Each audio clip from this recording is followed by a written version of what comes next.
Halo teman-teman, apa kabar? Semoga teman-teman sehat selalu.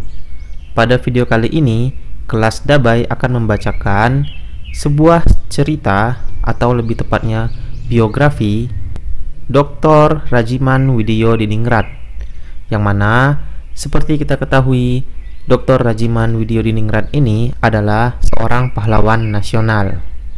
Ya, jadi kedepannya kelas Dabai juga akan mengupload video-video serupa yang membahas pahlawan-pahlawan nasional, karena pada tes-tes sebelumnya soal-soal perihal pahlawan nasional atau organisasi-organisasi sebelum proklamasi itu sering keluar.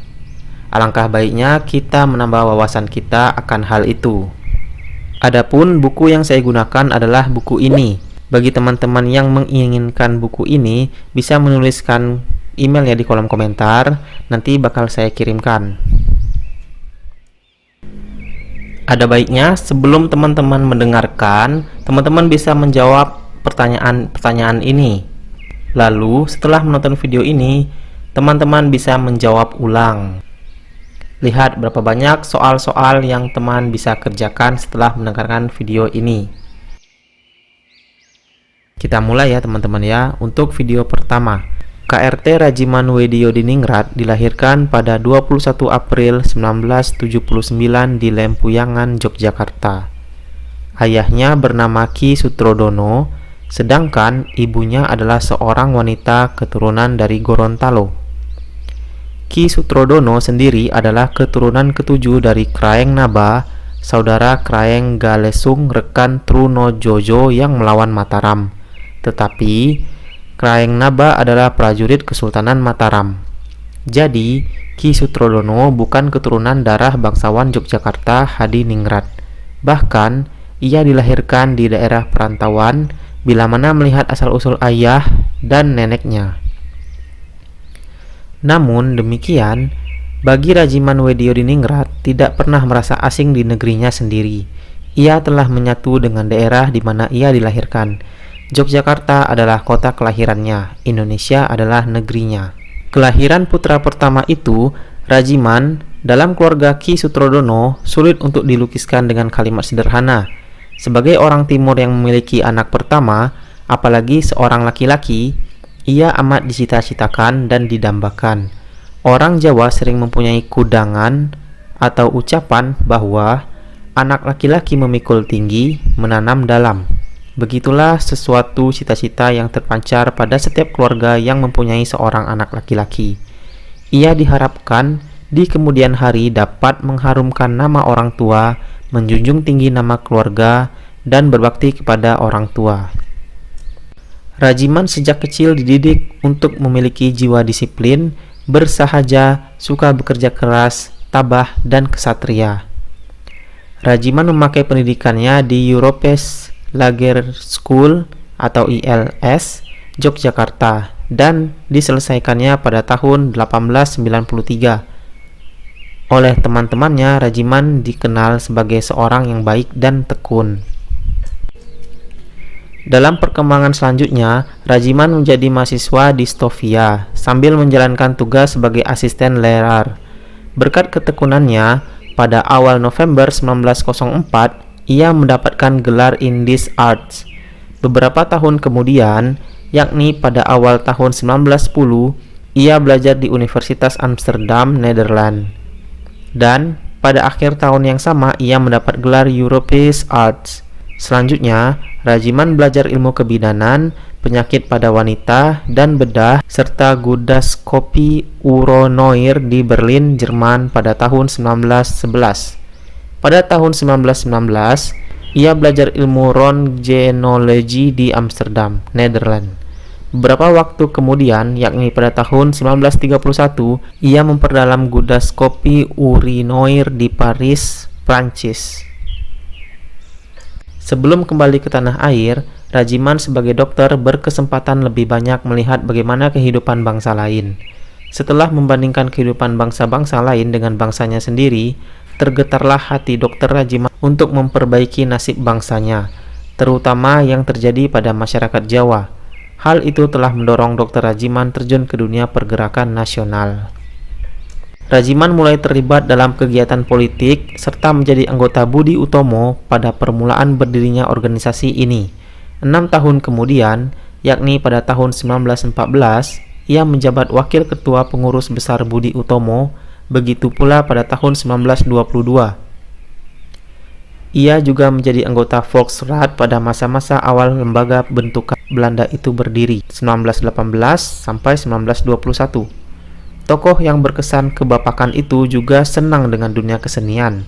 Ia pernah menulis tentang kesenian dan Kauroeh Jawa dalam majalah Timbol di tahun 1928 sampai 1930. Dalam masa pendudukan Jepang, tokoh pejuang nasional ini ikut dalam Putra dan duduk dalam majelis pertimbangan di samping menjadi anggota Cho Sangi-in. Sebagai ketua BPUPKI, Rajiman tampil dengan kepemimpinan yang demokratis. Hal ini terlihat secara jelas dalam pidato pembukaan yang diucapkannya di dalam sidang kedua BPUPKI sebagai berikut. Para anggota-anggota sekalian yang terhormat, persidangan di Kuritsu Zumbi Hyosakai yang kedua ini saya buka dengan mengaturkan selamat dan bahagia serta terima kasih atas kedatangan tuan-tuan anggota yang terhormat. Sebelum membicarakan acara persidangan, perkenakanlah saya mengucapkan sepatah dua patah kata pendahuluan seperti berikut. Di dalam persidangan ini haruslah kita senantiasa ingat bahwa kita terikat oleh satu kewajiban yang dilimpahkan pemerintah bala tentara Dai Nippon kepada kita, yakni menyelidiki usaha-usaha persiapan kemerdekaan Indonesia. Maka dari itu, di dalam pertukaran pikiran tentang soal-soal yang termasuk kewajiban kita, bukanlah tujuan kita hendak menentang, berdebat-debatan, melainkan haruslah kita selalu berusaha mencari jalan yang sebaik-baiknya untuk memenuhi kewajiban kita tadi. Oleh karena itu, sekalipun kita tidak dapat menyetujui pendirian orang lain, wajiblah kita menghormati pendirian itu. Janganlah kita memaksakan orang lain supaya menerima dan menyetujui pendirian kita sendiri. Di dalam persidangan ini pula, setiap anggota dapat menyatakan pendiriannya dengan merdeka, bebas dari pengaruh atau paksaan. Oleh karena jika tidak demikian, keputusan yang harus ditentukan oleh persidangan ini bukan pendapat badan penyidik yang sejati. Kemerdekaan, kebebasan di dalam menyatakan pendirian harus dihargai dan dihormati sepenuhnya.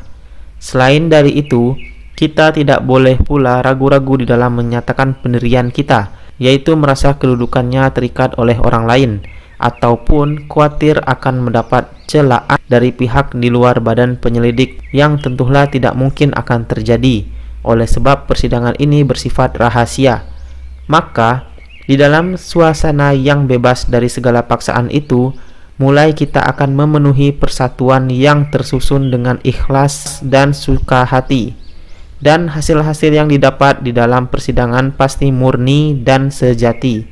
Dengan jalan demikian, kita menunjukkan pula persatuan yang kokoh dan sejati sebagai perlambang persatuan masyarakat Indonesia yang kita hendaki. Dalam perjalanan sejarah menuju kemerdekaan Indonesia, Dr. Rajiman adalah satu-satunya orang yang terlibat secara aktif dalam kancah perjuangan berbangsa, dimulai dari munculnya Budi Utomo sampai pembentukan BPUPKI. Manuvernya di saat memimpin Budi Utomo yang mengusulkan pembentukan milisi rakyat di setiap daerah di Indonesia atau kesadaran memiliki tentara rakyat dijawab Belanda dengan kompensasi membentuk Volksraad, dan Dr. Rajiman masuk di dalamnya sebagai wakil dari Budi Utomo.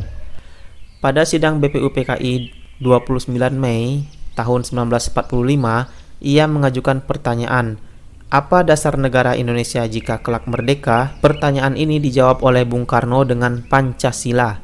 Jawaban dan uraian Bung Karno tentang Pancasila sebagai dasar negara Indonesia ini kemudian ditulis oleh Rajiman selaku Ketua BPUPKI dalam sebuah pengantar penerbitan buku Pancasila yang pertama tahun 1948 di Desa Dirgo, Kecamatan Widodaren, Kabupaten Ngawi. Terbongkarnya dokumen yang berada di Desa Dirgo, Kecamatan Widodaren, Kabupaten Ngawi ini menjadi temuan baru dalam sejarah Indonesia yang memaparkan kembali fakta bahwa Soekarno adalah bapak bangsa pencetus Pancasila.